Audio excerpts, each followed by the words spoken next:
गुरुर्ब्रह्मा गुरुर्विष्णु गुरुर्देवो महेश्वरा गुरु साक्षात परब्रह्मा तस्मै श्री गुरुवे नमः।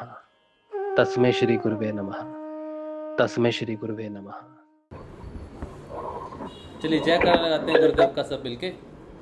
बोलो समर्थ सदगुरुदेव संत श्री रामलाल जी सियाग की जय। बोलो शिव अवतारी महायोगी बाबा श्री गंगाईनाथ की जय। बोलो दशम अवतार कल की अवतार की जय। बोलो सनातन धर्म की जय। बोलो पलाना धाम की जय। बोलो जामसर धाम की जय। बोलो काजलवास धाम की जय। जय श्री गुरुदेव, जय श्री दादा गुरुदेव, जय गुरुदेव, जय श्री दादा गुरुदेव, जय महाआदिशक्ति। पूर्णतः एहसास हो गया। स्वामी विवेकानंद जी को पढ़ने के पश्चात गुरुदेव को गुरु धारण।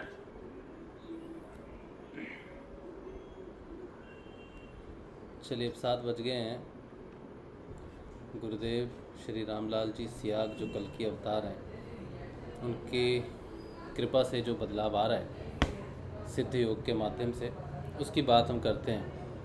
गुरुदेव रामलाल जी सियाग कल की अवतार हैं और उनका संजीवनी मंत्र जो है वो 2धारी तलवार की तरह काम करता है।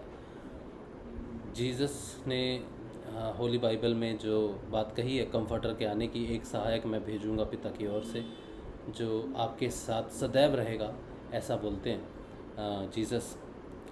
तो वो सदैव रहने वाला कंफर्टर जो है वो कल की अवतार वो गुरुदेव श्री रामलाल जी सियाग ही हैं और उनकी फ़ोटो जो है वो हमेशा रहेगी। गुरुदेव ने कहा है कि मेरी फ़ोटो हमेशा जीवित रहेगी, जब तक मानव रहेगा तब तक मेरी फ़ोटो रहेगी।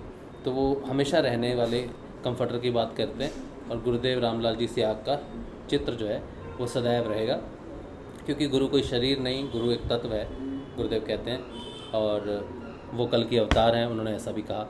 और ये सब हम सब शिष्यों को मालूम भी है कि उनकी जो तलवार है और जो उनका संजीवनी मंत्र है उसको लगातार जपने से हम सब में परिवर्तन आ रहा है, धीरे धीरे परिवर्तन आता है और जो जीवन है वो आध्यात्मिकता की तरफ बढ़ने लगता है। उससे कई तरह के बदलाव आ रहे हैं और उन बदलाव की बात हम करते हैं रोज़। कई महीनों से हम ये बात कर रहे हैं लगातार, और रोज़ हमें कुछ ना कुछ नया अपने अंदर झांकने को मिलता है, जानने को मिलता है, अध्यात्म में नया कुछ मिलता है, जिससे हमारे गुरुदेव का जो पद है वो और भी विराट हो रहा है और भी बड़ा हो रहा है। तो गुरुदेव की कृपा से ये सारा कुछ चलता है, उनकी कृपा से ही, सारी प्रेरणा से ही जितने भी प्रचार प्रसार होते हैं सब उन्हीं की कृपा से होते हैं। सच्चा शिष्य वही है जो गुरुदेव की भक्ति को रोज़ सुने। गुरुदेव का जो प्रवचन गुरुदेव ने किया है, जो वाणी गुरुदेव की है, उसे रोज़ सुनना चाहिए आपको, सुबह शाम डेली सुनना चाहिए, उससे आपका मार्गदर्शन होगा। और गुरुदेव ने बड़ी सिंपल सी आराधना बताई है। गुरुदेव कहते हैं नाम जाप करना है और तुमने मेरा ध्यान करना है, बस ये 2 काम तुमने करने हैं, इसके अलावा कुछ नहीं करना। और मुझ पे पूर्ण विश्वास रखो, श्रद्धा रखो, समर्पण रखो गुरु के प्रति, इसके अलावा कुछ नहीं करना है। ध्यान लगता है नहीं लगता है, कुंडलिनी जागृत है नहीं है, ये तुम्हारी चिंता का विषय नहीं है, इसलिए इसे चिंता नहीं करनी तुमने बस नाम जपना है। नाम जपने को ही गुरुदेव ने विशेष बताया है और नाम जप ही गुरुदेव की वो तलवार है जिसकी हम बात कर रहे हैं बार बार। इसी से ही हमारे दुख संकट या जो भी परेशानियां हैं, जो माया रूपी जो जंजाल है, उसको काटने में ये नाम ही सहायता कर देगा। तो नाम का बहुत बहुत बहुत महत्व है, इसलिए नाम जपिए। कुछ एक प्रश्न है, वो प्रश्न देखिए ऐसे ही है कि जैसे हम साधना करते हैं, ठीक है, अब आप सब अपने आप में देखो, हम सब साधना करते हैं, हम सबको क्या चाहिए, हम किस तरफ जा रहे हैं। हम सबको ये लगता है ना कि हम नाम जप कर रहे हैं, ध्यान कर रहे हैं, आत्मोन्नति की तरफ जा रहे हैं, आत्म दर्शन की तरफ जा रहे हैं, और एक दिन क्या होगा, हमें मोक्ष प्राप्त होगा, है ना। और हम क्या सोचते हैं कि आज मैं इधर मेरी जो अभी गति है उससे आगे चले जाऊं, मैं उससे आगे चला जाऊं, उसके आगे चले जाऊं, यही सोचते हैं ना हम लोग। कि हमारी प्रगति हो साधना में। तो अब बड़ी सिंपल सी बात है, देखो कैसे पता चलेगा कि एक भक्त जो है, एक जो शिष्य है वो भक्त भी है। भक्ति में बड़ा रस है, बड़ा आनंद है। ये क्यों कहते हैं कि भक्ति में रस है, बड़ा आनंद है? सोचो, हम आज छोटे छोटे भक्त हैं सारे, और हम अपनी साधना करके, पूर्ण साधना करके एक दिन गुरुदेव में विलय हो जाते हैं, ठीक है? तो यही चाहते हैं ना सारे के सारे, सभी की यही मनोकामना है ना, कि किसी की कोई और भी है, बता दो मुझे तो मैं मेंशन कर दूंगा इनकी कोई और है। सबकी मनोकामना यही है कि गुरु में, यही है पक्का। हाँ। इनकी कुछ और है, बोल नहीं रहे। और जिन्होंने बोल दिया उनकी यही है। जय श्री गुरुदेव भैया जी। हाँ जी, जय श्री गुरुदेव। भैया जी एक क्वेश्चन बहुत परेशान कर रहा है मुझे। पहले ये वाले प्रश्न तो बोलो। ये तो आपसे ये कह रहे हो, ये जो भी यही है। यही है। हाँ, लेकिन अभी ना क्या हो रहा है कि जब मैं बच्चों को डांटना चाहूँ, मारना चाहूँ, तो अंदर से एक ऐसा लगता है कि नहीं, ये गुरुदेव के शिष्य हैं, इनको मत हाथ उठाओ, मत कुछ बोलो। तो बिगड़ जाएंगे वो। यही मैंने कहा ये सब भलाई करवाएंगे, क्या करवाना है। जब मैं खुद सोचने लगी तो गुरुदेव मतलब अंदर से यही भाव आया कि जो मेरा कार्य है वो मैं कर रहा हूँ, जो तुम्हारा है वो तुम करो। तो फिर परेशानी किस बात की? फिर जब भी मैं सोचती हूँ, उतारती हूँ, बच्चे तो होते ही बच्चे हैं, बोलो बच्चे पढ़ो, पढ़ रहे हैं, जितनी देर पढ़ेंगे फिर उतने ही फिर गेम चाहिए उनको खेलने के लिए। ये ऐसे मत करो, ऐसे मत करो, नहीं जबरदस्ती करो तो फिर डांटने पे आती है, तो फिर वैसे वही आता है कि नहीं इनको नहीं डांटना, जैसे मैं शिष्य हूँ गुरुदेव की वैसे ही ये हैं, इनको मैं डांट सकती हूँ ना इनको मार सकती हूँ। क्यों? फिर खाना बना के देना क्यों जरूरी है? हाँ पता नहीं क्यों उलझन सी में हूँ। क्यों उलझन किस बात की है? जब आप माँ हो, आपका काम है खाना बनाना, बच्चों की देख रेख करना, बदमाशी करेंगे तो एक झापड़ जड़ देना, क्या बुरी बात है इसमें? जड़ दूँ? हाँ, तो क्यों नहीं जड़ेंगे? जब बदमाशी करेंगे तो मैं तो जड़ देता हूँ, मैं जड़ देता हूँ। बस यही समझ नहीं है ना, मैंने कहा एक बार भैया से क्लियर कर लूं, उसे समझ नहीं है ना किसी भी चीज छोड़ दूं इनको, मतलब बच्चों को भी क्या समझ है? कुछ समझ है? कोई बहुत बड़े ऋषि तो पैदा नहीं हुए हमारे घर में, क्या हुए? ये तो है। या तो बहुत बड़े ऋषि हो, आत्मज्ञानी हो, जो हमें ज्ञान सिखाते हो, पिताजी ये मत कीजिए, पिताजी वो, फिर तो कहें प्रभु आप जैसा कहेंगे वैसे ही हम करेंगे। हम नलायक, हमारे बच्चे महानलायक। मेरी तरह करते, कुछ लेना ना देना, मगन रहना। अपना पारिवारिक जीवन बिल्कुल सिंपल रह के जैसे आप चलते हैं वैसे ही चलो। बस बच्चों को जो हम में जो परिवर्तन है ना, जैसे बच्चों से हम झूठ नहीं बोल सकते किसी भी लिए, उन्हें झूठ बोल के प्रेरित नहीं कर सकते। पहले हम क्या करते थे? झूठ बोलते थे। ये मौका मैं था तो मैं ये करता था, बचपन माँ बाप का कहना मानता था, पढ़ता था, पढ़ाई के प्रति जागरूक था, गेम वेम होते नहीं थे, ये तुमको चश्मे लग गए, ये सब प्रेरणा जो होती है ना, प्रेरणा बदल गई है। बेटा देखो तुम्हारा जीवन जो है ये अलग जीवन है, हमारा जीवन अलग था। तुम्हारे जीवन में अध्यात्म भी है, हमारे जीवन में नहीं था। थोड़ा समय जो है अपने ध्यान पे केंद्रित करो, थोड़ा जीवन जो है अपने माता पिता के साथ केंद्रित करो, थोड़ा समय सब, तो उनको समझाने का तरीका बदल सकता है। द्वंद्व तो बिल्कुल क्लियर ही हो गया कि अब झूठ बोल के बच्चों को प्रेरणा नहीं देनी है किसी भी तरह से। हमारे माँ बाप ने हमें भर भर के झूठ भर के प्रार्थना दी है, और वही भर भर के झूठ हम बोलते रहे आगे। ये सच है। हमें तभी सारे नालायक बैठे। हाँ, छोटी सी बात पे झूठ बोलते थे। आज क्या बनाया? आज हम ये बनाएंगे, आज वो ये किया, आज वो किया, झूठ बोलते थे। सो रहे हैं, उठ नहीं रहे, स्कूल से आके सो गए, अचानक बोला उठो भाई तुम्हारा फेवरेट खाना बनाया, क्या बनाया भाई? राजमा बनाया, देखा तो दाल है। अब उतना भी झूठ नहीं बोल सकते हम, हालांकि वो तो उठाने के लिए कि उठ जाएगा, चल भाई चल चल ये करना है वो करना है, उठे तो कुछ और काम है। तो वो जो बच्चों को उत्साह करने की जो प्रेरणा थी वो बदल सकती है। लेकिन वो बदमाशी करेंगे तो उनका कान पकड़ना ज़रूरी है, बिल्कुल पकड़ना ज़रूरी है उनका कान। माफ़ी मंगवानी ज़रूरी है, माता पिता के प्रति आदर सम्मान होना ज़रूरी है, बहुत ज़रूरी है। अगर हम उन्हें देंगे ही नहीं, अच्छे आदर्श नहीं देंगे, और माता पिता की डांट में भी उनके लिए भलाई ही होती है, उनके लिए भलाई होती है। तो द्वंद्व नहीं रहना चाहिए, बिल्कुल वैसे ही पालन पोषण कीजिए।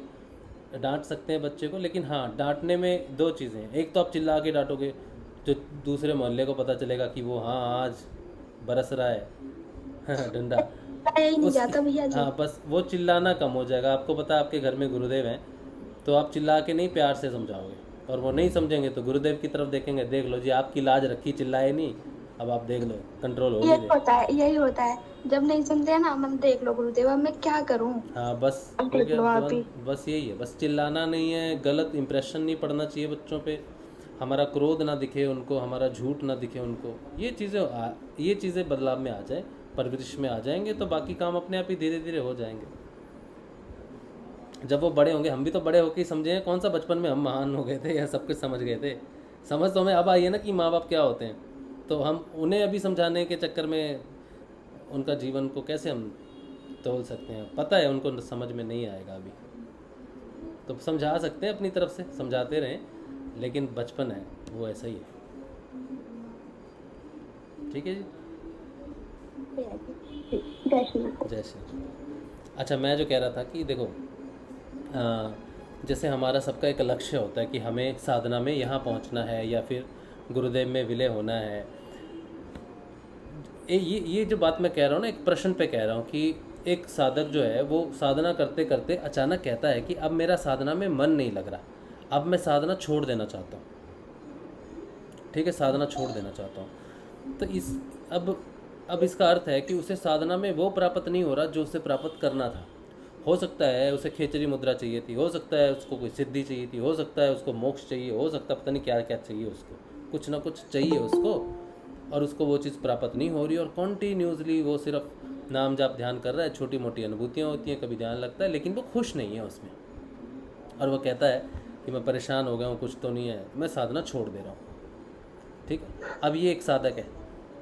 एक साधक ये है कि वो रोज़ ध्यान करेगा, रोज़ नाम जपेगा, उसे कोई अनुभूति नहीं है, और उसे डर लगता है, उसे ये डर लगता है। किसका माइक खुला है? जय श्री गुरुदेव दास सिंह। हाँ जी, जय श्री गुरुदेव। बेटा कैसे हो आप? मैं ठीक हूँ। मैं बोल रही थी हाँ। वहाँ पे काजलवास जामसर और वहाँ गई थी। हाँ। तो वहाँ पे मेरा पूरा प्रॉब्लम सही हो गया। हाँ, तो आपने बताया था, बहुत अच्छी बात है। ठीक हो ना? बिल्कुल। हाँ बिल्कुल ठीक हूँ। अरे बहुत अच्छी बात है, बहुत पूरा अच्छी। दवाई ववाई बंद हो गया है। हाँ, बहुत अच्छी बात है, गुरु कृपा है, बहुत बहुत अच्छी बात है बेटा, बहुत खुशी बात। ऐसे ही गुरुदेव का ध्यान करते रहना, ठीक है, नाम जाप ध्यान गुरु का करते रहना। हाँ बहुत अच्छी बात। जय गुरुदेव। हाँ जी विजय जी। मैं एक बात बताती हूँ। कल हिंगलू भाई के सेशन में मैं अटेंड थी, तो वहाँ पे एक गुरु भाई आए। आपको पता है वहाँ उन गुरु भाई का जो साधना है बिल्कुल अद्भुत है, और ऐसा तो आज तक हमने किसी का नहीं सुना और ना ही देखा। उनकी साक्षात दिखती है, माता कुंडलिनी दिखती है, और क्या कहते हैं, उनकी आज्ञा चक्र पे जो लाइट्स हम लोगों को महसूस होता है, ऊर्जा महसूस होता है, उनकी ऊर्जा वो अपने चेहरे के सामने ऐसे करके फोटो खींचते हैं, और वो लाइट उनकी बिल्कुल ब्राइट लाइट वो कैमरा में आ जाती है।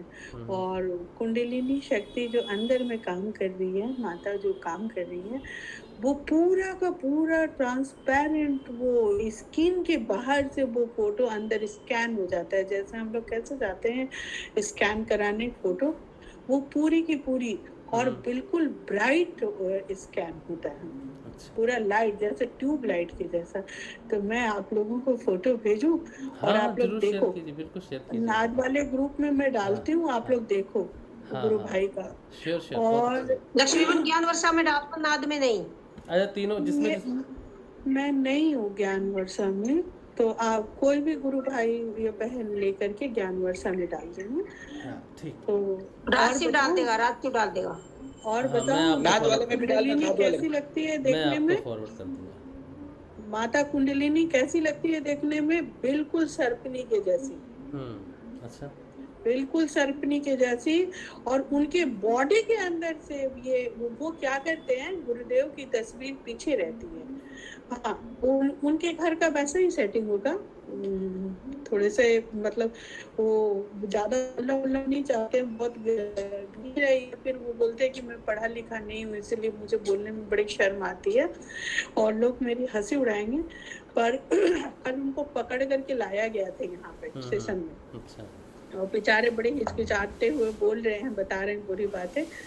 तो ऐसा हुआ कि उन्होंने ही अपनी कहानी बताई कि मैं कर रहा हूँ और कैसे कैसे साधना कर रहा हूँ। वो वाली वीडियो आएगी ना, अभी तो ये लोग एवरीडे का वीडियो नहीं डालते, पर अगर डालेंगे ना तो मैं वो वीडियो भी नाद वाले ग्रुप में डालूंगी। हाँ, जरूर जरूर तो आप जरूर देखना उनको, उनका दर्शन करना भी अपने आप में बहुत महान बात है।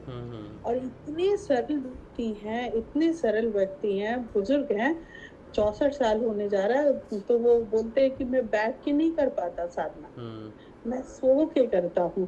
तो हम बोले अच्छा सो के करते हैं। और उसके बाद उनकी माँ कुंडलिनी कैसी लगती है, तो बोले गुरुदेव की तस्वीर पीछे रहती है। मुझे जब फोटो लेना होता है और जब ऊर्जा मेरे बॉडी में आती है, पावर मुझे महसूस होता है कि अभी ये लाइट जल रहा है, तो उनका पूरा कमरा एकदम लाइटेड हो जाता है उस रोशनी से। अच्छा। बिल्कुल लाइटेड हो जाता है उनका, उनके चारों तरफ पूरा लाइटेड हो जाता है। तो वो बोले कि मुझे तो पहले आइडिया नहीं था कि कैसे फोटो लेना है, पर फिर किसी ने बताया कि मोबाइल से कैसे फोटो लेना है, तो गुरुदेव की तस्वीर पीछे कर दिए, अपने चेहरे को आगे कर दिए कि देखो हम रामलाल जी, गुरु सियाग रामलाल जी के शिष्य हैं, ताकि उनकी भी तस्वीर आए और हमारी भी तस्वीर आए। और अपने फॉरहेड के सामने मोबाइल को रख करके उन्होंने क्लिक किया और एक नहीं कई एक फोटो। हाँ, उनकी बहुत सारी तस्वीरें अभी मैं डालूंगी, आप लोग जरूर देखना। और माँ कुंडलिनी कैसी लगती है, एकदम बिल्कुल नागिन के जैसी, एकदम गोल्डन नागिन के जैसी। और उनके बॉडी में जो आत्मा है, आत्मा कहाँ पे है, हम लोग बहुत दिन पहले बात कर रहे थे ना कि आत्मा कहाँ पे, मन कहाँ पे है। तो वो आत्मा मतलब पूरा बॉडी उनका इनलाइटेड है, पूरा ब्राइट है। पूरा वो चेस्ट का पूरा उनका फोटो आया है, जितना दूर वो कवर कर पाए। और आत्मा की लौ वहां पे जल रही है, वो लाइट जल रही है, वो भी दर्शन कीजिए। अभी मैं तुरंत भेजती हूँ आप लोगों को, देखिए आप लोग क्या चीज है वो। हाँ, तो अद्भुत अद्भुत मतलब गुरु भाई मैं क्या बोलूं, कल हम एकदम बिल्कुल डिप्रेशन में चले गए वो देख करके। और जानते हो हम मतलब सोए रह गए, बोल रहे हैं कि क्या हो गया। हम बोले अरे मतलब गुरुदेव किसी पे इतना ज्यादा कृपा, मेरे पे इतना कम कैसे हो सकता है। तो यही बात है, हम लोग तो अपने आप में बहुत तिस्मार खान समझ रहे थे कि पता नहीं क्या से क्या हो गया। पर उस व्यक्ति की साधना की विधि आप सुनोगे, बोलते कि मैं 3 बजे उठ जाता हूँ, मतलब मैं तो नहीं उठता हूँ, ऐसे बोले मैं तो नहीं उठता हूँ, गुरुदेव ही उठा देते हैं। तो फिर मैं ध्यान में बैठ जाता हूँ, 15-20 मिनट ध्यान करता हूँ, उसके बाद फिर मैं सो जाता हूँ और मंत्र जाप करता हूँ। अब उनसे हम जो प्रश्न कर रहे हैं वो उनका उत्तर उन मेरी प्रश्न भी नहीं समझ पा रहे, इतने सीधे हैं, इतने सरल हैं। और बोले कि मुझे इतनी सारी बीमारियां थी बॉडी में, सारी बीमारियां ऑटोमेटिक चली गई और कोई प्रॉब्लम नहीं है। हाँ, पर मैं नहीं बोलना चाहता हूँ ना, लोग मेरी मजाक उड़ाएंगे, फिर मैं क्या बोलूँ। तो फिर कल उनको पकड़ के लाया गया बहुत मुश्किल से कि आप चलिए बोलिए यहाँ पे। शायद 6 साल से कर रहे हैं साधना। अच्छा, पर ये परिवर्तन उनकी बहुत, हाँ ये परिवर्तन बहुत दिन पहले से आ गई थी।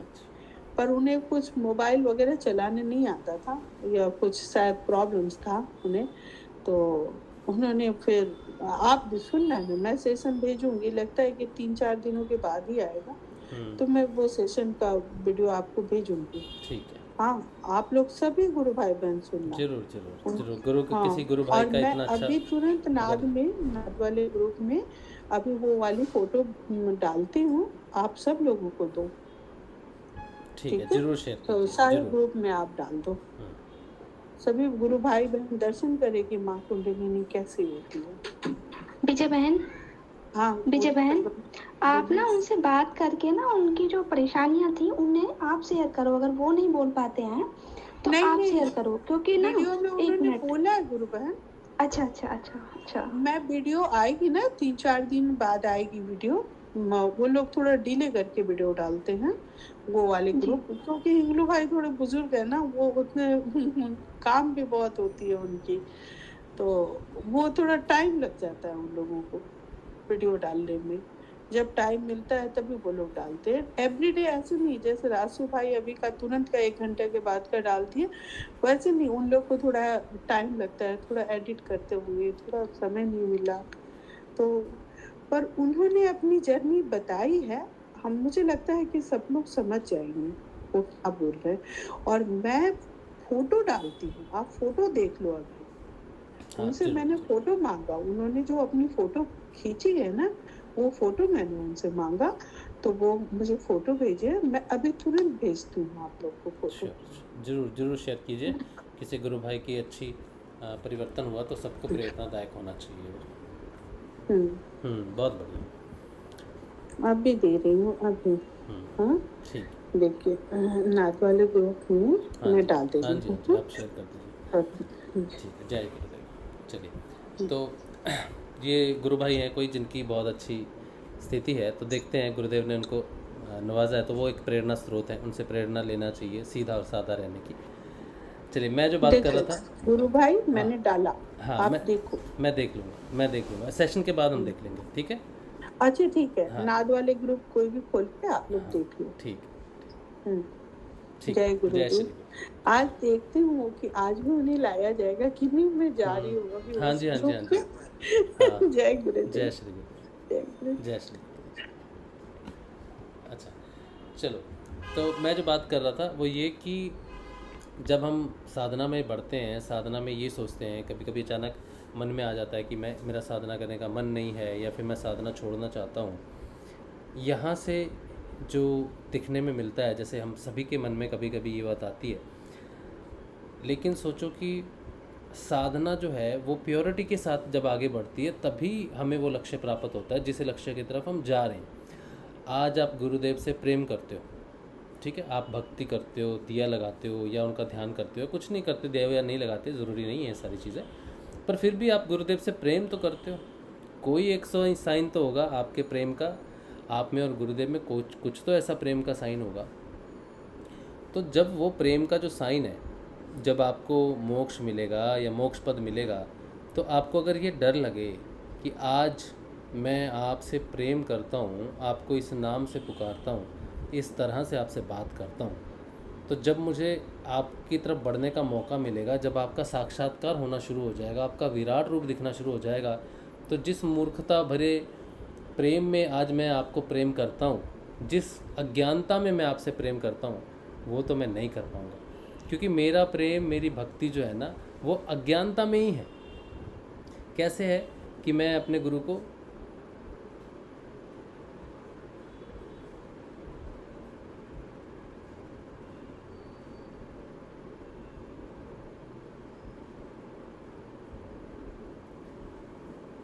अच्छा, एक कुछ फोटोज भेजी है, मैं 1 मिनट देख रहा हूँ, ये क्या है, ये फोटो है कहाँ?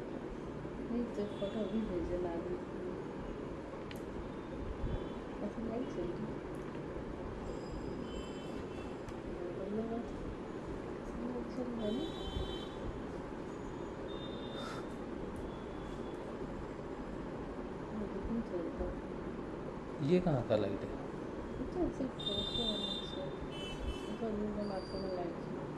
ये कहाँ का ये फोटो?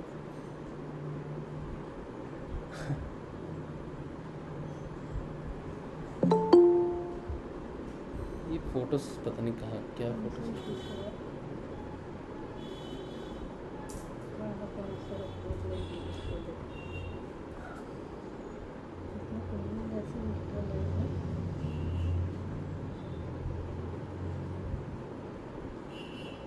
ठीक है, बाद में बात करेंगे।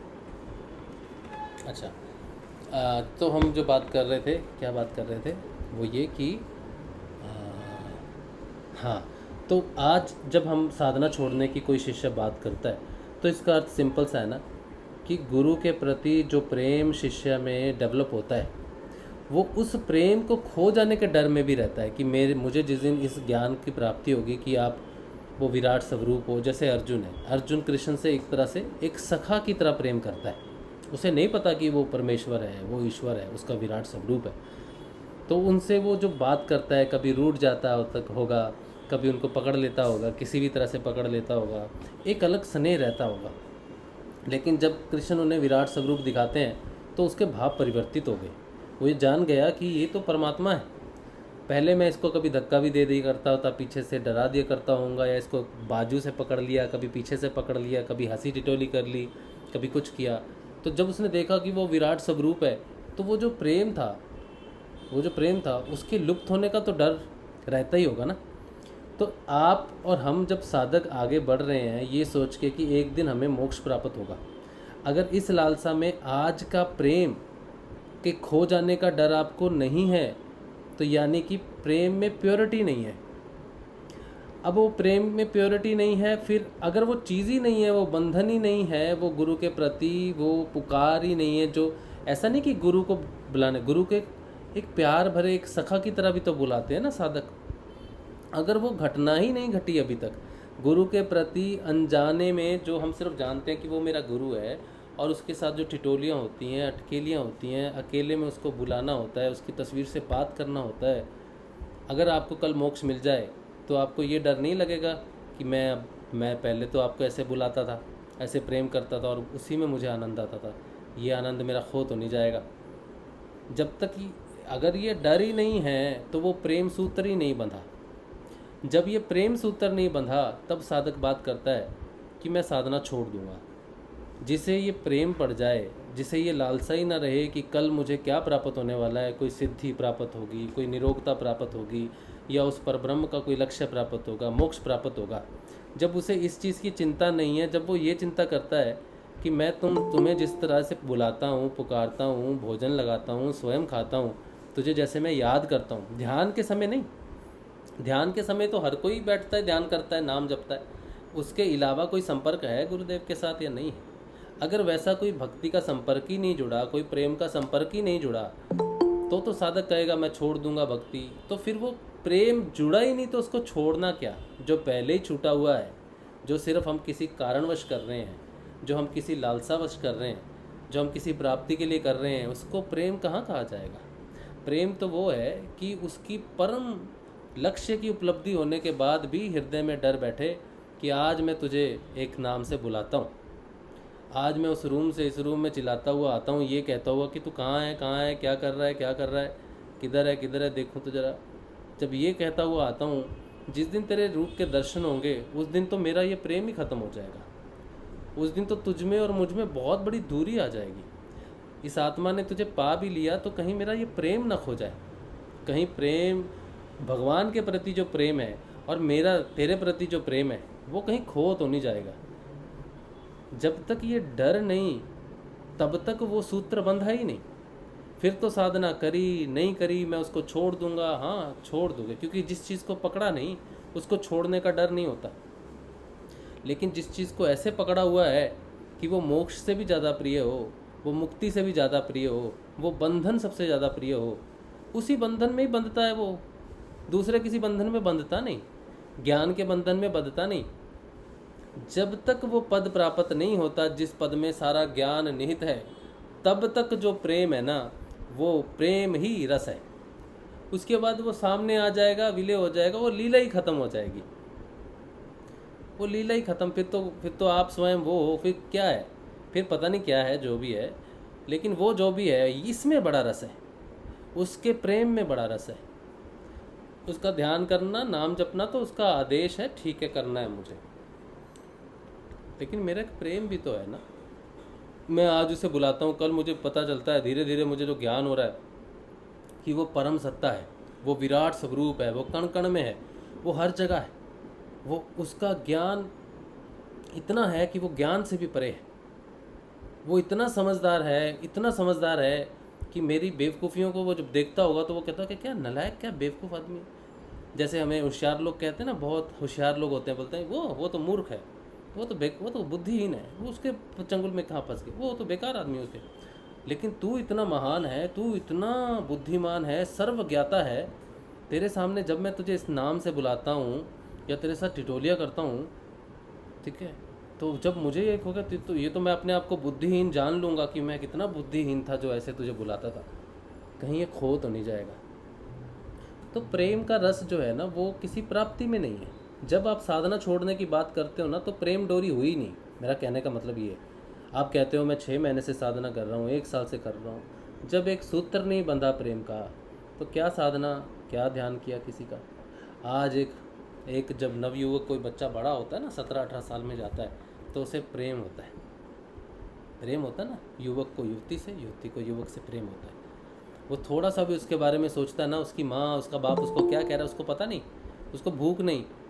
जब उसको बहुत गहरी नींद आती है उसको उठाओ, तुझे जाना है भाई, जाना नहीं, तेरा राह देख रहा है, ठीक है, तो वो झट से उठ जाएगा, शीशे में 10 घंटे बैठा रहेगा, संवरता रहेगा।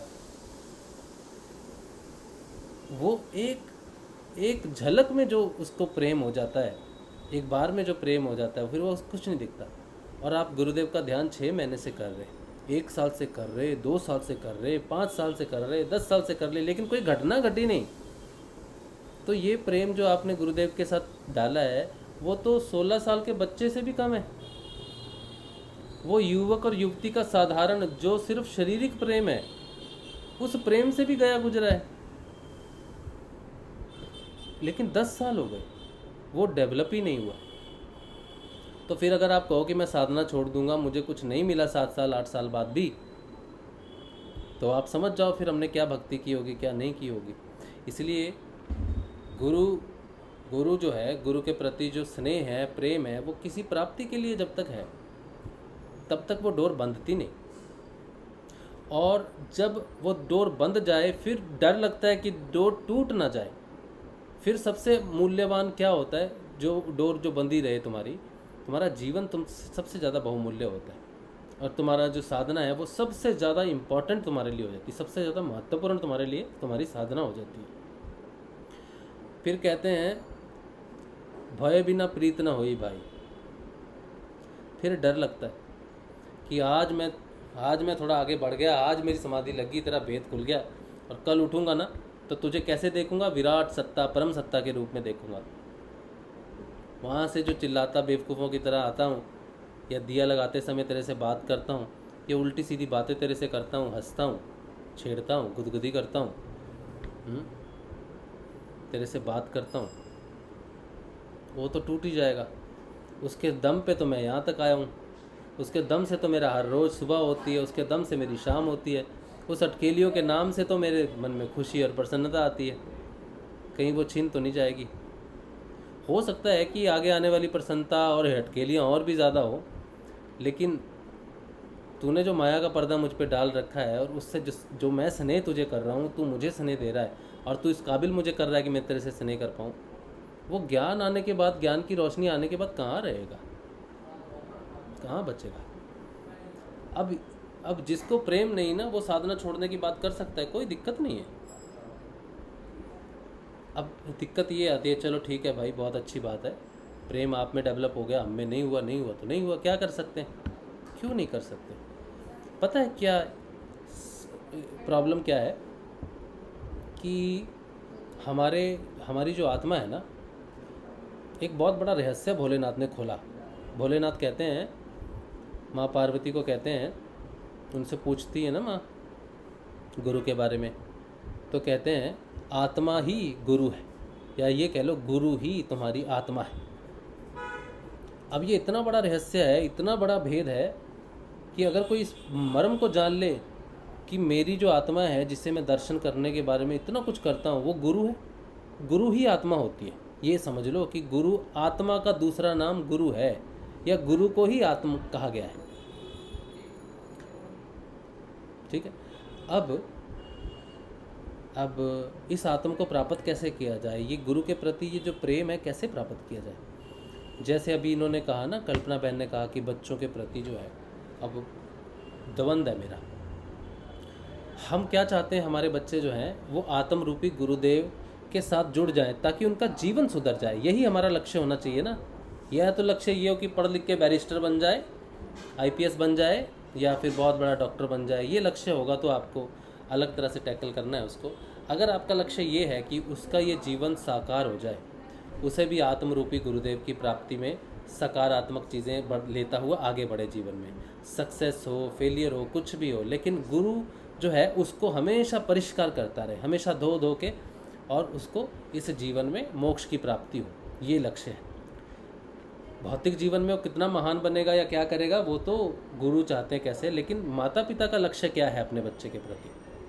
अगर मैं आज देखूं मेरे लिए सबसे महत्वपूर्ण क्या है, मेरे लिए सबसे महत्वपूर्ण मेरी साधना है, मेरे गुरु हैं, और गुरु की तरफ बढ़ना ही मेरा लक्ष्य है। मेरे लिए जब सबसे बड़ा लक्ष्य ये है तो मैं अपने बेटे के लिए कोई दूसरा लक्ष्य कैसे चुन सकता हूँ। हालांकि ये भौतिक जगत अच्छा ठीक है, लेकिन मैं उसको पुश नहीं कर सकता कि तुझे यही करना है, यही करना, यही जीवन है, इसी से ही लोग जानते हैं पहचानते हैं, पैसा ही सब कुछ है। मैं जानता हूँ पैसा सब कुछ नहीं है। अगर पैसा सब कुछ होता तो मेरे गुरुदेव ये नहीं कहते कि भाई पैसा मेरे नसीब में नहीं पैसा सब कुछ है, और पैसा अपने आप आता है। पैसे के लिए कोई बहुत हमड़ खमड़ कुछ करना नहीं पड़ता।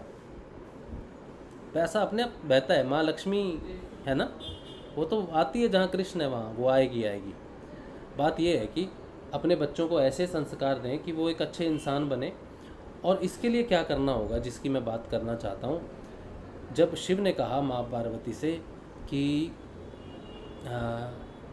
गुरु ही आत्मा है, अब बात ये आती है कि अगर मैंने जो बात कही प्रेम भक्ति चलो मुझ में प्रकट होगी किसी तरह से, मेरे बेटे में नहीं हुई या मेरी पत्नी में नहीं हुई या उनमें हो गई, मुझ में नहीं हुई, तो मैं क्या करूँ? इसका कुछ तो सोल्यूशन होना चाहिए कि गुरु के प्रति क्या होना चाहिए।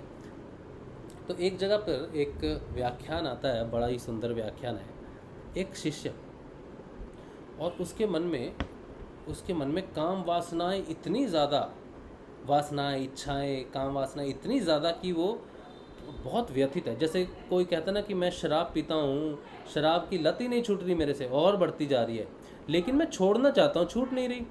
इसी तरह से कोई गुरु भाई कहता है कि मेरे को ये वासना है या मेरे की वो इच्छाएं हैं जो शांत नहीं हो रही, किसी का क्रोध शांत नहीं हो रहा, किसी का कुछ नहीं शांत हो रहा। तो ये सारी चीज़ें होती हैं।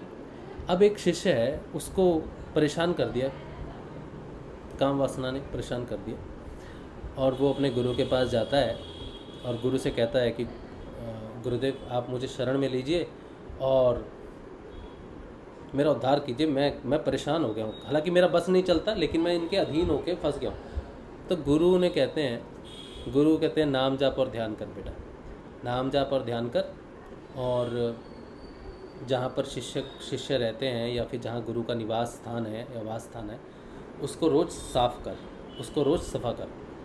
अब तुझे ये काम कैसा भी लगे, अच्छा लगे, बुरा लगे या बोरिंग लगे, कुछ भी लगे, गुरु का आदेश है। गुरु कुछ भी आदेश दे सकता है, गुरु किसी भी तरह से काम करवा सकता है, कितना भी अटपटा लगे, कितना भी कैसा भी लगे, कुछ भी हो वो करवाता है।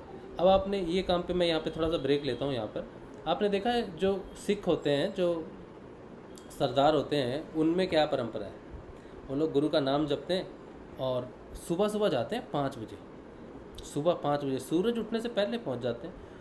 और वहाँ पर वो अंदर दर्शन करने नहीं जाते वो बाहर ही बैठ जाते हैं, जहाँ सब लोग जूते रखते हैं ना, वो वहाँ बैठ जाते हैं अपना रुमाल लेके, अपना ही कोई कपड़ा, कीमती कपड़ा, साफ़ कपड़ा लेके आएंगे, और उससे वो जो लोग आते हैं ना, उनके जो पैरों जूती पे जो धूल होती है ना, उसको साफ़ करते हैं, सबकी जूतियों को साफ़ करते हैं, नीचे भर ऐसे साफ़ करते हैं कि उनका प्रेम होता है कि मेरे गुरु के दर्शन करने ये आया है ना, ये जूती के सहारे आया है ना, ये धूल जो है ना रास्ते में जो इसको मिली है, वो इसको कोई कष्ट ना हो, या वो सारा प्रेम जो गुरु के प्रति है। लेकिन वो डायरेक्ट गुरु से कुछ नहीं कर रहा, जो गुरु से मिलने आया है शिष्य, उस शिष्य की जूतियों को साफ़ कर रहा है। मतलब गुरु की जूती के तो सभी साफ़ करते हैं, सभी नमस्कार करते हैं, लेकिन सिख जो होते हैं, जो सरदार होते हैं, उनकी श्रद्धा और प्रेम देखो कैसे अटूट होता है। वो उनकी जूती साफ़ करते हैं, और वो सरदार है, वो हिंदू है, वो मुसलमान है, कोई भी है, गुरुद्वारे में जूती से कैसे किसी का धर्म पता चलेगा? नहीं चलेगा ना। बस वो मेरे गुरु के दर्शन के लिए आया है, वो छोटी जात का है, बड़ी जात का है, क्या रंग है, क्या रूप है, कौन है, क्या नहीं है, उसको कोई फ़र्क नहीं पड़ता। वो सारे भेदों से उठ जाता है, सबसे नीचे बैठता है, ज़मीन पे बैठता है और जूतियाँ साफ़ करने का काम करता है, लेकिन सबसे ऊपर उठ जाता है और उसको साफ़ करता है, उस रुमाल को अपनी जेब में रखता है, पूरा दिन माथे से लगाता है। ये क्या है? ये प्रेम है, ये प्रेम है गुरु के प्रति। तो गुरु के प्रति जो प्रेम है ना, वो सिर्फ इस चीज़ से नहीं देखा जाता कि मैं नियमित ध्यान नाम जाप कर रहा हूँ, वो अच्छी बात है, लेकिन एक प्रेम की डोरी होती है जो किसी लालसा की नहीं होती, बस उसको प्रसन्न करने की होती है, उसको खुश करने की होती है। तो मैं जो कह रहा, हाँ, जो शिष्य था, अब ये करते क्यों हैं? अब ये प्रेम की डोरी तो बंधी, लेकिन ये प्रेम की डोरी बांधी गुरुदेव ने। किसी शिष्य को जब ये काम दिया, जब सिखों को, सरदारों को काम दिया, तो देने वाला भी गुरु ही है। वो जानता है कि इससे होगा क्या। अब वो तो प्रेम डोरी में बांधता है उनको कि तुम मुझसे प्रेम करता है तो ये काम कर रहा है, लेकिन गुरु भी जानता है कि मैं तुझसे ये काम करवा रहा हूँ तो क्यों करवा रहा हूँ, अब उसके पीछे का रहस्य क्या है, जो शिष्य को नहीं पता। सरदार तो आते हैं प्रेमवश होके, प्रेम की डोरी में बंध के, लेकिन गुरुजी काम करवाते क्यों है, ये सोचो। उसका जो अर्थ है वो आपको इस कहानी से पता चलेगा। तो एक शिष्य आता है गुरुजी के पास और उनसे पूछता है कि मैं वासनाओं से बड़ा लिप्त हो गया हूँ गुरुदेव, छोड़ नहीं रही, बहुत कोशिश करता हूँ, छोड़ नहीं रही। तो गुरुदेव उनको जो नाम वगैरह उनका बताते हैं, वो बताते हैं अपना और कहते हैं कि तू बेटा सेवा कर, आश्रम में रह के सेवा कर, या यहाँ जो जो शिष्य लोग हैं उनको सेवा कर। तो गुरुजी काम देके चले जाते हैं, गुरुजी अंतर ध्यान हो जाते हैं, शरीर छोड़ देते हैं। तो वो बेचारा लगा हुआ है उसी चीज़ में ही लगा, गुरु का आदेश मान के चल रहा है, वो करता जा रहा है, साफ करते जा रहा है। अब वो प्रार्थना करता है कि गुरुदेव आप तो शरीर रूप में भी नहीं हो, तो आपने ये काम दिया था, वो काम कर रहा हूँ। तो वो करता रहता है, कई वर्षों तक काम करता है वो। ऐसा नहीं कि मैं 6 महीने से कर रहा हूँ गुरुदेव, तो आप भी अंतर्धान हो गए, शरीर छोड़ दिया, और 6 महीने से कर रहा हूँ, 6 साल हो गए कर रहा हूँ। तो अब यहाँ पर एक तो उसकी लगन है कि मेरे गुरु ने कल ही मुझे कार्य दिया, ये पुराना नहीं हुआ, इसको 6 महीने, 6 साल, 60 साल, 100 साल, 1000 साल नहीं हुए, ये मेरे गुरु ने अभी अभी दिया। वो कहीं नहीं गया, वो अंदर ही बैठा है। जब वो रोज़ कार्य करता रहा तो गुरु ने ध्यान में आके उसको कहा कि बेटा जो हमारी आत्मा है उसके ऊपर वो गुरु ही है, गुरु तुम्हारी आत्मा है, और उसके ऊपर माया की गंदगी जमी हुई है, आवरण जमा हुआ है। जब तू गुरु की सेवा करता है, गुरु के जगह पर जो धूल गिरी, गुरु के जो आए, जो साधक आए, वो जो वहाँ की धूल तूने साफ़ की ना, गुरु की जगह की धूल साफ़ की, तो गुरु क्या है? आत्मा है। तो गुरु द्वारा जो है वो सिर्फ एक मंदिर या टेंपल नहीं है, या टेंपल एक टेंपल नहीं है, उसका अर्थ है वो गुरु मेरी आत्मा है, और आत्मा के ऊपर चढ़ी हुई धूल को मैं सबसे अच्छे कपड़े से धोता हूँ, साफ़ करता हूँ। तो मैं अपनी आत्मा के ऊपर चढ़े हुए आवरण को साफ़ करता हूँ। वो आवरण है पंच क्लेश, वो है क्रोध, वो है ईर्ष्या, वो है काम वासनाएं, वो है इच्छाएं। तो मैं जब गुरु की सेवा कर रहा हूँ तो गुरु अंदर क्या कर रहा है मेरा? गुरु अंदर मुझे मेरी वासनाओं से मुक्त कर रहा है। इसीलिए हम जब गुरु का ध्यान करते हैं, नाम जाप करते हैं, वो तो अच्छी बात है, वो तो हमारी आत्मा को बलि करता है, लेकिन गुरु की सेवा, गुरु का प्रचार करते हैं, गुरु की सेवा करते हैं, गुरु जहाँ पे काम करे उसको साफ़ सुथरा रखते हैं। ये हमें ये सीखना चाहिए पंजाबियों से, सरदारों से। उनको उनके गुरु ने सिखाया है, गुरु तत्व एक ही है। यही बात शिव ने कही कि गुरु ही आत्मा है।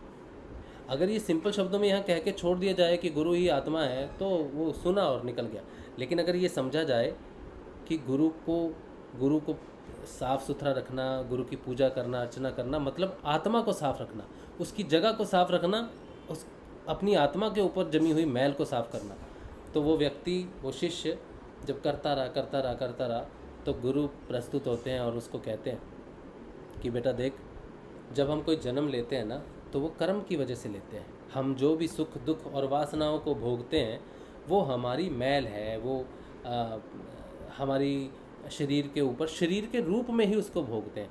अगर मैं शराब पी रहा हूँ और मुझे बड़ा मज़ा आ रहा है शराब पीने में, क्या आनंद है भाई, तो मुझे लगता है मैंने शराब को पी के आनंद लिया, लेकिन एक्चुअल में मेरी वासना ने मेरे शरीर के माध्यम से मेरा भोग किया, लेकिन ये सत्य मुझे दिखता नहीं।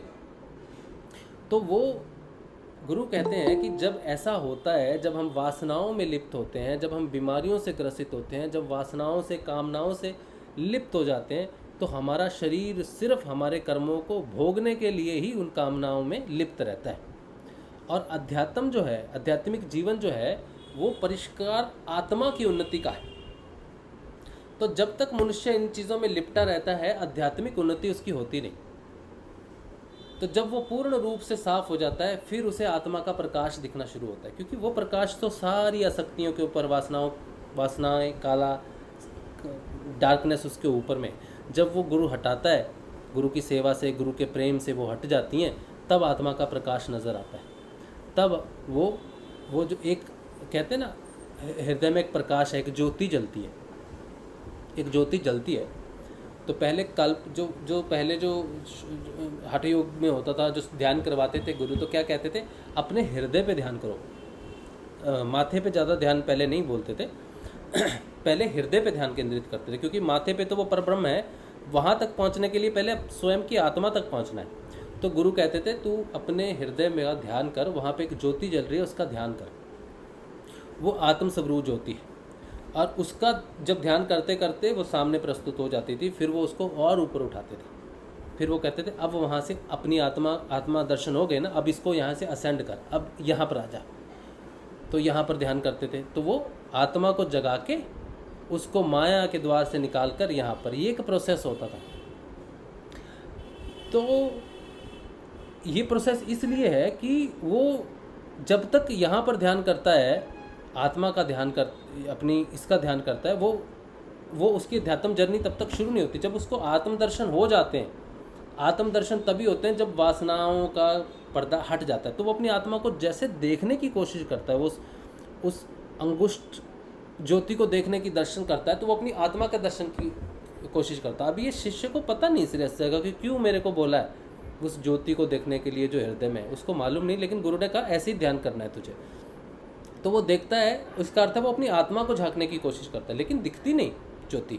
तो उसे कहता है इमेजिन करके देख बेटा, तू बस ध्यान करके वहाँ एक ज्योति है। तो वो अपनी आत्मा को देखने की कोशिश करता है, लेकिन देख नहीं पाता, क्योंकि वासनाओं का आवरण है। जब वो कॉन्टीन्यूसली अपनी आत्मा की तरफ बढ़ता है, तो उसकी आसक्तियाँ, वासनाएँ धीरे धीरे अपने आप कम होने लग जाती हैं। और जिस दिन वो वासनाएँ पूर्ण रूप से दूर हो जाती हैं, क्षण भर के लिए ही हो, एक ध्यान में ही हो, तो उसको वो ज्योति दिखती है। इससे पता चलता है कि वो वासनाएं दूर हो सकती हैं, आत्मा के दर्शन हो सकते हैं। फिर वो उस आत्मा के दर्शन के बाद उसे ऊपर उठाते हैं, उसी आत्मा रूप में उसको माया से ऊपर उठाते हैं। फिर उसकी जर्नी अलग है। फिर यहाँ से उसको यहाँ निराकार का ध्यान करवाते हैं आज्ञा चक्र पर, और फिर उठा लेते हैं उसको। अब ये जो प्रोसेस है, ये सिर्फ इसलिए है कि गुरु क्या संदेश देता है, गुरु क्या आदेश देता है, वो सिर्फ वो जानता है, शिष्य नहीं जानता। तो गुरु का ध्यान अगर वो और देखो, वो जिस शिष्य की बात मैं आपको बता रहा हूँ, वो शिष्य पे इतना ज़्यादा था, तो गुरु कहता है कि बेटा देख, ये शरीर तो तुझे सिर्फ तेरी वासनाओं के कारण ही प्राप्त हुआ है, अध्यात्म के लिए शरीर तुझे प्राप्त नहीं हुआ। तो तू इस जगत में तू मेरा ध्यान कर, और इस शरीर को तू उठ जाएगा। नेक्स्ट जन्म जो तेरा होगा, अगला जन्म जो होगा, वो तेरा आध्यात्मिक जन्म होगा, उसमें तू आध्यात्मिक उन्नति करेगा। इसमें भी करेगा, लेकिन उसमें कोई वासना का रूप नहीं होगा, पूर्ण शुद्ध रूप से तेरे को ऐसा शरीर प्राप्त होगा जिससे तू और भी उन्नति करेगा। अब ये देखो, साधना एक जन्म से दूसरे जन्म तक गुरु लेके जा रहा है। अब वो जो व्यक्ति है, वो बाल अवस्था में आता है, किशोर अवस्था में, प्रौढ़ अवस्था में तक वो साफ करता रहता है, तब जाके उसको गुरु के दर्शन होते हैं, और उसको लेकिन वो गुरु की बात मान के चलता है। लेकिन हमारी साधना में अगर हम 6 महीने, 6 साल या फिर समय के बाद ये कहें कि हमने साधना छोड़नी है, तो हम ये सोचो कि उस शिष्य को, उस बच्चे को जो लिप्त था काम वासनाओं में, उसको गुरु ने 2 जन्म लेने के लिए भी कहा, लेकिन वो सफाई करता रहा। एक ही आदेश उसने गुरु का माना, हमारे लिए तो गुरु ने यहाँ अपने आत्म दर्शन से उठा के सीधा यहाँ पर ध्यान करवाया है। हमें तो हृदय में गुरुदेव ने बोला नहीं कि तुम पहले अपने आत्म के दर्शन करो। गुरुदेव ने कहा तुम मेरा ही कर ले डायरेक्ट, क्योंकि मैं ही आत्मा हूँ, इसलिए तुझे पहले आत्मा का फिर मुझे ध्यान नहीं करना है। तू डायरेक्ट मेरा ध्यान कर, वही तेरा आत्मा का ध्यान है। इसलिए उसको बाईपास कर दिया गुरुदेव ने। और ये जर्नी 1 जन्म 2 जन्म या 10 जन्म की भी हो सकती है, जो गुरुदेव ने बाईपास कर दी। अब अगर आप सोचो कि 1 जन्म 70 साल का, आप तो सोचते हो कि नहीं 100 साल होने चाहिए, चलो 100 साल, अगर सोचो 30-40 साल की होते तो जल्दी कट जाते 300 साल। अगर एक साल 100 का है, एक जन्म 100 का है, तो 1000 साल। तो यहाँ से पहले यहाँ पहुँचना और फिर यहाँ से यहाँ पहुँचने में कितने जन्म लगेंगे आप सोच नहीं सकते। गुरुदेव रामलाल जी स्याग ने कहा इससे सहज कुछ भी नहीं है। तो उन्होंने कहा मेरा ध्यान करो यहाँ पर। और ये बात मैं आपको अपने अनुभव के साथ कह रहा हूँ कि वो ज्योति जो है हृदय में, वो दर्शन आपको यहाँ पर आप जब ध्यान करोगे ना और यहाँ से गुजरोगे, आप पहले यहाँ जाएंगे फिर यानी गुरुदेव जब यहाँ पे डायरेक्ट खींच रहे हैं, तो उस ज्योति के दर्शन आपको हृदय में होंगे। वो आत्म दर्शन है। वो एक ऐसी ज्योति है जो किसी दिए से नहीं जल रही, लेकिन लगेगी दिए की जैसी ज्योति, लेकिन कोई दिया नहीं है, कोई बाती नहीं है, उसमें कुछ हलचल नहीं है, वो स्थिर है। ऐसी स्थिर है कि मानो पता नहीं कब से कोई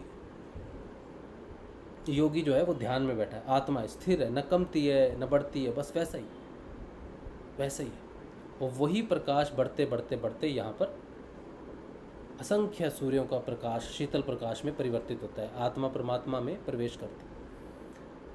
तो कहने का अर्थ ये है कि हम जब साधना छोड़ने की बात करते हैं या ये सोचते हैं कि आज से वो जो कल स्थिति प्रकट होगी या खेचरी लगेगी या मुझे कोई प्रकाश दिखेगा या मुझे मोक्ष प्राप्त होगा, उसके लिए मैं कर रहा हूँ, तो आज अभी कोई प्रेम नहीं है। इस जगह का छूटने का डर नहीं है। आज अगर मैं शाम को सोचूं कि उधर से चिल्लाता हुआ आया, गुरु जी क्या कर रहे हो, और मेरे अपने जो नाम मैं बुलाता हूँ उसको उस नाम से बुला रहा हूँ, कल को अगर ये हो गया तो वहाँ से वहाँ तो मैं और ही चीज़ में आऊँगा। मैं एक अलग तरह से भक्त बन के या एक ऐसे आऊँगा जैसे मैंने तेरे विराट स्वरूप के दर्शन किए। मैं तो कुछ भी नहीं, मूर्ख, कुछ भी नहीं बोल सकता, लेकिन पहले तो बोलता चिल्लाता आता था, बहुत चीज़ें करता आता था। वो प्रेम था, उसमें कोई ये नहीं था, बंधन नहीं था मेरा। तू ही मेरा सबसे अच्छा सखा, तो उससे मैं हटकेलियाँ ठिठकोलियाँ कर रहा था। अब जब ये प्रेम होगा ना, तब साधना छूटेगी नहीं। और प्रेम कैसे होगा? गुरु की सेवा से होगा। अब गुरु की सेवा क्या है? गुरु हमारे गुरु ने तो वो भी नहीं मांगा, हमारे गुरुदेव ने तो वो भी नहीं मांगा। ये तो गुरु आदेश होता है कि तू बेटा यहाँ सफ़ा कर, तो गुरु का स्थान सफ़ा रखेगा तो तेरी आत्मा अपने आप साफ होनी शुरू हो जाएगी। नाम जाप ध्यान तो तुझे कर। गुरुदेव ने तो वो भी नहीं बोला। गुरुदेव कहते तुम नाम जाप और ध्यान कर ले और कुछ करने की ज़रूरत नहीं है। इतना सहज है, इतना सहज है। अपने बच्चों को अगर हम कोई शिक्षा देना चाहते हैं ना, तो ये देना चाहिए कि सुबह उठ के पहले गुरुदेव के चरणों में जाके वो नमन करें, गुरुदेव की फ़ोटो को साफ़ करें, उस पर जो धूल है उसको अपने माथे पे लगा ले। आप चरण धूली ढूंढते हो, गुरुदेव की फ़ोटो है सब घर में। हम रोज़ झाड़ू लगाते हैं ना, कहाँ से आता है वो गर्दा? कहीं से तो आती है उड़ के, तो वो थोड़ा बहुत तो गुरुदेव की फ़ोटो पे भी चला जाता है। तो उस फ़ोटो को दिया दिखाते समय या सुबह बच्चों को नमस्कार करवाते समय वो चरणों पे जो है उसका हाथ चला के बोला साफ़ करो, इसको हाथ से साफ़ करो और जो है यहाँ पे लगा लो माथे पे। कोई पिंपल विम्पल नहीं होगा, चिंता की बात नहीं है, कोई पिंपल नहीं होगा। हाँ, शाम को उठो, सुबह नहीं उठते तो शाम को उठो, शाम को लगाओ। कहने का अर्थ है कि बच्चों को थोड़ा गुरु का जो है ना, उनके अंदर अभी चंचलता है, ठीक है, उनको हम नहीं समझा सकते, तो उनके अंदर एक ऐसा गुण डाल दें ताकि वो गुरु से जुड़ जाएं, अपनी आत्मा से जुड़ जाएं। बस हमारा काम इतना ही हो सकता है। बाकी गुरु ने आदेश दिया नाम जाप और ध्यान का। ये कहानी जो मैंने आपको बताई है, सिर्फ इसलिए बताई है कि लोगों को कई जन्म लेने पड़ते हैं गुरु की सेवा करते करते उस शरीर को पाने के लिए कि वो उस शरीर से उसका ध्यान करके आध्यात्मिक दृष्टि में आगे बढ़े। और हमें उन सारी चीज़ों से गुरुदेव ने मुक्त करके सीधा कह दिया कि इसी जन्म में कर दूंगा बेटा मैं तेरा काम, ये भोग आसक्तियाँ सारी मैं उतार दूंगा, तू सिर्फ नाम जप। तो गुरुदेव का सिंपल सा आदेश है ठीक है, बहुत कुछ नहीं है करने के लिए। हाँ, अगर प्रेम प्रेम की बात जो मैं कर रहा था वो डेवलप करनी है तो गुरुदेव की फ़ोटो तस्वीर को रोज़ देख के साफ करके एक सखा की तरह, एक बंधु की तरह, एक प्रेमी की तरह उससे प्रेम करो। अज्ञानता में भी एक भक्ति है, एक प्रेम है। कहते हैं ना प्रेम अंधा होता है, सच में। तो जब ज्ञान के चक्षु खुल जाएंगे ना, जब उसका विराट स्वरूप दिखेगा, तब ये प्रेम करने का मौका मिलेगा नहीं। तब उससे लिपटने का अब बाबा बैठते हैं, बाबा से बहुत सारी बातें कर सकते हो आप, बहुत सारी प्यार भरी बातें कर सकते हो एक दोस्त की तरह, ठीक है। लेकिन जब उसका शिव का अवतार दिखेगा तब मुंडी उठेगी नहीं, फिर ऐसे ही रह जाएगी मुंडी, उसके चरणों से भी उठेगी नहीं। तब वो प्रेम नहीं कर पाएंगे, तब उनको छेड़ नहीं पाएंगे, बहुत सारी बातें नहीं कर पाएंगे। तो ये प्रेम डेवलप कर लो, साधना छोड़ने का मन नहीं होगा। ये मैंने इसलिए बोला जो साधना छोड़ने का चक्कर में पड़े हुए हैं कि कुछ हो नहीं रहा इसलिए मैं साधना छोड़ रहा हूँ। प्रेम कर लो ना, साधना नहीं होती तो प्रेम कर लो, फिर साधना वो अपने आप ही करवाएंगे, वो तो उनका जिम्मेदार है। नाम जपना है, प्रेम करना है बस। और अज्ञानता में सबसे उत्कृष्ट प्रेम है, मैं तो यही मानता हूँ। ज्ञानी का प्रेम क्या प्रेम, उसको तो ज्ञान हो गया, वो तो जानता है वो परमात्मा है फिर तो। लेकिन अज्ञानी के प्रेम में जो प्रेम है वो कहाँ मिलेगा, वो पागलपन कहाँ मिलेगा। चलो अच्छा, चलो ठीक है। मैं एक और बात आपसे आज शेयर कर रहा हूँ, तो किसी का अगर कुछ प्रश्न नहीं है तो मैं हम लोग एक मिनट,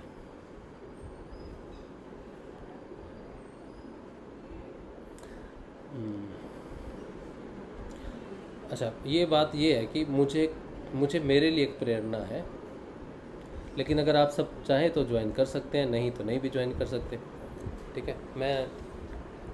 हम लोग फैमिली के साथ जा रहे हैं, 2-3 जगह पे जा रहे हैं, केदारनाथ जा रहे हैं हम, ठीक है। तो हो सकता है मैं जल्दी केदारनाथ के लिए निकलूं, इस हफ्ते या फिर अगले हफ्ते।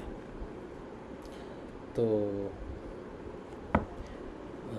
अगर आप में कोई जाना चाहता है, वहाँ थोड़ा प्रचार करेंगे जाके गुरुदेव का, ठीक है। अब जाएंगे वहाँ पे बहुत सारे लोग मिलेंगे जो श्रद्धालु होंगे, तो वहाँ पे प्रचार करेंगे गुरुदेव का केदारनाथ में जाके। केदारनाथ के बाद फिर द्वारिकापुरी। केदारनाथ की यात्रा खुली का होगी अभी? पता नहीं, मुझे तो कुछ नहीं पता, बस मैं तो जा रहा हूँ, मैं तो जा रहा हूँ बस। अब खुला है कि नहीं खुला वो जान ले। अब वो खुला है कि नहीं खुला में खुलती है शायद। हाँ तो तब फिर चले जाएंगे। अभी जा रहे हैं, बस जा रहे हैं, ऐसा नहीं है कि कुछ। देखो वो ऐसे ही घूम के आ जाएंगे, बैठ। वो तत्व थोड़ी कोई कैद कर सकता है, वो थोड़ी दरवाजे के पीछे बंद है। वहाँ कौन मिलेगा अभी? कोई नहीं मिलेगा, कृष्ण नहीं है वहाँ पर, गुरुदेव नहीं है। कहाँ गए? मिलेगा अभी तो। कहाँ गए? अरे गुरुदेव की बात नहीं, पट बंद होते हैं। हाँ तो क्या हो गया, बाकी तो पूरा खुला है, वो उसी की जगह है, क्या हो गया, फिर चले जाएंगे बाद में। पहाड़ में वहाँ मंदिर ही है, और बारिश के वो बंद हो जाता है, बर्फ की वजह से सब कुछ बंद हो जाता है। अच्छा, हम लोग गए थे ना। हाँ। ये पट खुलते हैं तभी मंदिर खुलता है, तभी अच्छा। वहाँ लोग मिलेंगे। अच्छा 6 महीने खुलता है, ये वही है क्या केदारनाथ जहाँ 6 महीने पट खुलते हैं? 6 महीने वही है क्या? केदारनाथ और बद्रीनाथ का ये एक सेम सिस्टम है। अच्छा अच्छा अच्छा, तो फिर कब खुलते हैं बताओ? क्या यार, पट बंद कर दी। जब हम लोग गए थे ना, उससे 3-4 दिन बाद ही प्रलय आई थी वहाँ पे। केदारनाथ ना बद्रीनाथ, क्या यार क्या कहाँ जाने की बात कर? बद्रीनाथ के भी बंद है भाई। बद्रीनाथ का कहाँ प्रचार करना, बद्रीनाथ ना केदारनाथ? अरे उत्तराखंड में जो है बद्रीनाथ। 8 मई को खुलेंगे, 8 मई को बता दिया अभी। अप्रैल, ये क्या चल रहा है, मार्च अप्रैल मई, 8 मई को खुलेंगे दोनों पट। केदारनाथ ना बद्रीनाथ। अरे तुम देखो, बद्रीनाथ 6 मई और 8 मई को खुलेंगे। 6 मई और 8 मई। अच्छा, पैदल जाने में कितने दिन लग रहे थे?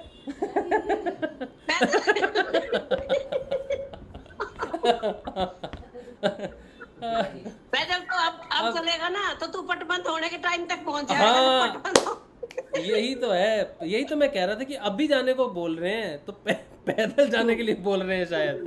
अच्छा ओहो, ये नहीं तो सोमनाथ ये तो इधर इधर हो आओ। ये तो प्रेम की कुछ ज्यादा ही बड़ी परीक्षा हो गई। देखो सोमनाथ और द्वारकाधीश जा रहे थे ना तुम, द्वारका हाँ जी और सोमनाथ इधर हो आओ पहले। हाँ, नहीं अभी अभी कुछ भी प्लान नहीं है, अभी तो बस ऐसा कुछ हुआ है जो अभी मैं नहीं बता सकता। जो सोमनाथ जी में जो शंकर भगवान का पहला लिंग स्थापित किया था चंद्रमा ने। अरे नहीं, वैसा कहीं नहीं जाना मुझे, वो वैसे मेरा कोई वो नहीं है, कोई मंदिर विशेष में जाने का मेरा कोई प्रयोजन नहीं है। मुझे बस किसी खास पर्पस के लिए जाना है। तो भाई अभी वहाँ कुछ नहीं है, मिलेगा वहाँ तो बंद मिलेगा सब कुछ। अच्छा 6 मई, तो 6 मई और 8 मई। 6 और 8। हाँ तो ठीक है ना, अप्रैल 28 अप्रैल की बात है ना। 28 अप्रैल में हम होंगे इधर, क्या बोलते हैं अभी तो अपना वृंदावन अभी तो में। तुम लोग हमारे पास आओगे। हाँ वो तो 28 अप्रैल वृंदावन जाएंगे ना। हाँ तो फिर ठीक है, वहाँ कुछ दिन रह के निकल जाएंगे उधर। नहीं वहाँ होगा ही ना कुछ। केदारनाथ, बद्रीनाथ, बार बार केदारनाथ बोल रहा हूँ, बद्रीनाथ। अभी आज ही पर चल रहा है प्लान, अभी आप सबको बता दिया फैमिली हो बोल के। द्वारिका, ठीक है, और द्वारिका, हाँ हाँ नाम भी याद, द्वारिका, वृंदावन, पुरी और बद्रीनाथ, यही है ना 4? पागल तो है ना बद्रीनाथ। हाँ 4 जगह। 6 मई और दिया तेरे को क्या चीज? बद्रीनाथ के पट बंद है, केदारनाथ के और बद्रीनाथ के 2 दिन के आगे पीछे खुलते हैं। अच्छा तो ठीक है, 8 मई को खुलेंगे। मई में चलेंगे, क्या क्या हाँ दिक्कत है? मई में प्रिपरेशन कर लेते हैं। बद्रीनाथ, अच्छा अभी बद्रीनाथ फिर से द्वारिका तो अभी बालचंद्र भाई के यहाँ जाओ, बालचंद्र भाई के यहाँ पुणे, नासिक में।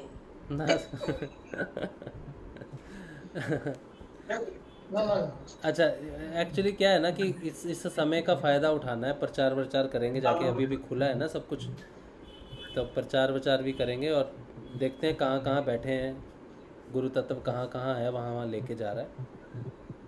सब जगह ही है वैसे तो, लेकिन विशेष जगहों पे जैसे वहाँ पे होता है ना, भक्ति की हुई है भगवान ने स्वयं, या फिर वहाँ पे ऊर्जा स्तंभ होते हैं जैसे, तो इसीलिए बच्चे को घुमाने के लिए जाना है, कोई विशेष नहीं है, ऐसा कुछ नहीं है। आप अपने घर में बैठ के पूजा, गुरुदेव का नाम जब ध्यान करोगे ना, यही सब कुछ है, कहीं जाने की ज़रूरत नहीं है, ठीक है। ये विवेकानंद जी की तरह भारत भ्रमण पे निकलोगे। अब देखो सब साधक को अपनी अपनी प्रेरणा होती है। विवेकानंद को प्रेरणा हुई कि निकल जा, तो निकल गए। अब मुझे एक अलग सी प्रेरणा हुई है, गुरुदेव ने सही में जाना चाहिए। स्वप्न में आके मुझसे पूछा, मुझे कह रहे, चलो मैं बता देता हूँ मैं क्यों जा रहा हूँ। एनर्जी भी तो है वहाँ की। हाँ तो मैं स्वप्न में था, मैं तंद्रा में था, तो सुबह तो मुझे माँ के दर्शन हुए, सुबह ध्यान के बाद तो माँ आई और माँ के मैंने पैर चरण स्पर्श किए। उसके बाद फिर दूसरे ध्यान के बाद मुझे गुरुदेव दिखे, तो गुरुदेव के चरण मैंने दोबारा चरण स्पर्श किए और गुरुदेव ने मुझसे पूछा, तो मुझे समझ नहीं आया। मैंने कहा गुरुदेव ये क्या है? तो फिर उन्होंने उस भाषा को दूसरी भाषा में बोला कि क्या बोलते हैं, तीर्थ स्थान। बोले कोई तीर्थ स्थान गया है आज तक? मैंने कहा गुरुदेव मुझे ज़रूरत क्या है तीर्थ स्थान जाने की, आप ही मेरे तीर्थ हो, जहाँ आप वही मेरा तीर्थ स्थान। तो फिर उन्होंने मुझे गले से लगा दिया, तो गले से लगा के रखा, बोला बहुत अच्छी बात है। फिर वो स्वप्न मेरा टूट गया। तो जैसे ही मैं उठता हूँ तो फिर मुझे हाँ वही तो बोला ना, बोला तीर्थ स्थान गया। मैंने कहा मुझे ज़रूरत नहीं तीर्थ स्थान जाने की, आप जहाँ वही मेरा तीर्थ हो, आप ही मेरे तीर्थ हो। तो बोला अच्छा ठीक है। फिर गले से लगाया, फिर स्वप्न टूटा, फिर मुझे प्रेरणा हुई कि ये जाना है यहाँ पे। पूरी का हुआ और मुझे नाम भी याद नहीं है, पूरी पूरी बद्रीनाथ और जहाँ वृंदावन नहीं, द्वारिकापुरी ये, और वृंदावन का तो रुला रहे हैं मुझे बहुत दिन से। वृंदावन ये इन चीज़ों की ये हुई है घटना। तो ये कोई ज़रूरी नहीं है कि सबके साथ हो, मैं किसी को भ्रमित नहीं कर रहा हूँ, ठीक है। मुझे ऐसा प्रेम लग रहा है तो मैं जा रहा हूँ, ठीक है। वहाँ जाने से मुझे क्या हासिल होगा उसकी भी मुझे चिंता नहीं, कुछ नहीं, कुछ हासिल ना हो, कुछ भी ना हो, बस जा रहा हूँ, ऐसे ही जा रहा, प्रेरणा बस जा रहा हूँ बस, ठीक है। लेकिन अरे मैं मतलब भ्रमित नहीं करना चाहता ना, नहीं तो वो लोग कहेंगे कि राजशिव कह रहा अब यहाँ जाओ वहाँ जाओ यहाँ जाओ, वो दिक्कत हो जाएगी ना थोड़ी सी। तो मैं ये किसी को नहीं कह रहा कि आप जाओ कहीं भी, बस ये प्रेरणा है, मेरी प्रेरणा, मैं जा रहा हूँ। अगर आपने चलना है तो चल के प्रचार करेंगे गुरुदेव का चल के वहाँ पे प्रचार करेंगे, यही है। अब है तो वो बद्री धाम है, लेकिन करना प्रचार हमने गुरुदेव का है, वो पूरी जगन्नाथपुरी है, प्रचार हमने गुरुदेव का करना है। तो वहाँ जाके भी गुरु तत्व ही है जो जहाँ पर बैठ के, जैसे विवेकानंद ने किया, घूम के किया, उनको प्रेरणा हुई, अब हमें भी प्रेरणा हो रही है तो हम जा रहे हैं। किसी को खास? जय श्री गुरुदेव। हाँ मनोज भाई। सर केदारनाथ में तो अभी कपाट बंद है, वहाँ पर 6 मई को खुलेंगे वहाँ पे। अच्छा, आप कहाँ से हो मनोज? मेरा घर केदारनाथ में ही है, नजदीक है, मतलब वहाँ से, हमारे यहाँ से केदारनाथ 30 किलोमीटर लगभग है। अरे वाह, क्या बात है, फिर तो बात बन गई। जी हाँ क्या बात है, अच्छा। हाँ जी, हाँ जी। अभी वो कपाट वहाँ पर 6 मई को खुलेंगे ना, वहाँ बंद रहते कपाट। अच्छा अच्छा, ऊपर जाने का अलाउड नहीं होता है। अच्छा। तो अभी क्या बर्फ गिर रही है क्या वहाँ पर? हाँ, अभी तो पूरा रास्ता मतलब बर्फ हटाई जा रही है, 6 मई को ही कपाट खुलते हैं वहाँ पे। अच्छा, 6 मई से फिर कब तक खुले रहते? 6 मई से दीपावली तक खुले रहते। अच्छा, चलो, मतलब प्रेरणा फिर जब तक हम मई में है ना, तो हम हाँ, अगर खाली प्रचार के लिए आना है तो आप प्रचार, हाँ कुछ दिन रहेंगे वहाँ पे, कुछ दिन तक हमारे घर। नहीं आएंगे, मई में खुल जाएगा तो प्रचार कुछ दिन रहेंगे। बिल्कुल आप आइए। अब प्रेरणा हुई है तो देखें क्यों बोल रहे हैं जाने के लिए, कुछ तो होगा। जी, ऐसा कुछ विशेष नहीं, बस वो बोला, पूछा उन्होंने आके, तू गया है? मैंने कहा नहीं गया। तो फिर उसके केदारनाथ में अभी वहाँ पे मंदिर बंद रहता है ना, 6 महीने कपाट खुले, जैसे केदारनाथ, बद्रीनाथ, जो भी टेम्पल है वहाँ सारे ना मई में साथ में खुलते हैं, मतलब कपाट उनके चारों धाम के जो है, गंगोत्री हो गया, यमुनोत्री हो गया, और दीपावली में ही बंद हो जाते हैं सारे। अच्छा, ओके, तो ठीक है, चलो फिर प्लान करते हैं। केदारनाथ घाटी में आना है, भूमि में आना है तो आप आ जाओ, कोई दिक्कत नहीं है। हाँ नहीं, वो हम अब गुरुदेव ने प्रेरणा दी है। पहले तो परीक्षा ली गुरुदेव ने एक तरह से कि ये इसके मन में क्या, तो मैंने कहा मुझे तो नहीं जाना कहीं, आप ही हो मेरे धाम।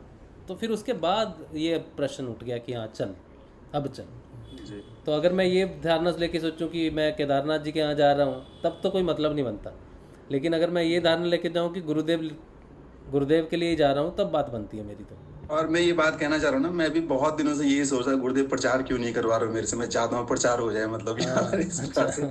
और आज आपने ये बोल दिया, मतलब हाँ, तो बढ़िया, फिर हम मई में गुरुदेव की प्रेरणा से अगर है करवाना है तो करवा लेंगे, लेके जाना तो लेके आएंगे। तो फिर आएंगे।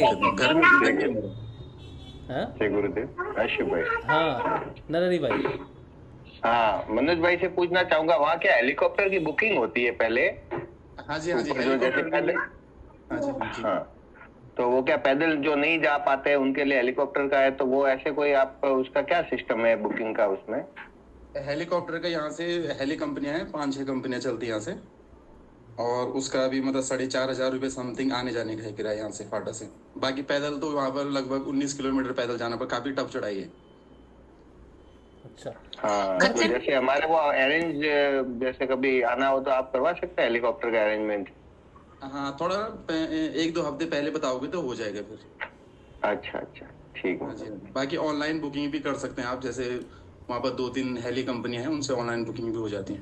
कोई टिम्बल ट्रेन वगैरह नहीं? इंक्वायरी की थी, उसमें ये प्रॉब्लम आ रही थी। फिर क्या होता है कि उस समय ऑनलाइन में ये फुल बताता है, और फिर वहाँ के जो एजेंट लोग हैं ना, वो फिर वो भी 4,500 वाली 7,000 8,000 में टिकट बेचते हैं। दरअसल यहाँ पे थोड़ा मौसम का है ना, जैसे आपकी टिकट हो रखी है तो उस दिन जैसे मौसम खराब हो जाता है तो वो टिकट कैंसिल कर देते, फिर उसको आपका पैसा रिटर्न हो जाता है।